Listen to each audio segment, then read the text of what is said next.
dandeessu waan gaarii dubbadhu yoo dadhabde ammoo firraa callisi.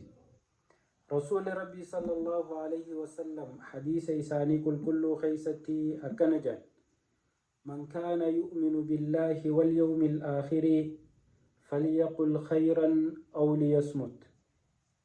نمني ربي في قياك آمات التأمنوا تلتو هادبتو ددبو أمو أفانسا والاتهاكبة تكانو هاج اللي سوجا خيري دبتشون ربي تجالت يو أمو حاسا وآتي حاسو تخنا خيسا وانت ربي جالت جيران وانت ربي قمتشي سنجران يو حاسا وخنا خيسا نما حمجون جرات يو حاسا وخنا خيسا خجبني جرات يو حاسا وخنا خيسا نما ولد درون جرات يو حاسا وخنا خيسا والربين هنجالا ندبتشون جرات حاسوين خيسا خيري هنكبو callisuutu siif irra gaarii.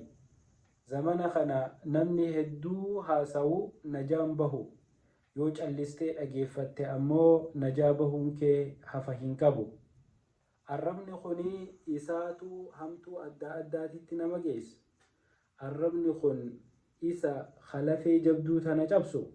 Arraba foonii laafaa kana wanti isa keessaa baatu biyya waliin fitti. ummata waliin fitti gosa walitti buusti musiibaa adda addaa tan hanganan je'amne argamsiisti.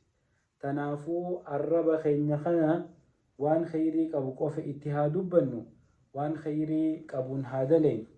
Ammallee rasuulli rabbii sallallahu alayhi wasallam akkijaal man admana lii maa bayna lixyayhi wa fakhidayhi adminuhu aljanna. Nama waan hidhii isaa lamaan jidduu jirtuu fi waan qofa isaa jidduu jirtu ifnaa qabe an jannataan isaafif qabaa jedha rasuuli rabbii. Akkana jechuun namni arraba isaa hamtuurraa qabe qaama saalaa isaa bakka haraamirraa qabe ani jannataan isaafif qabaa jedhan.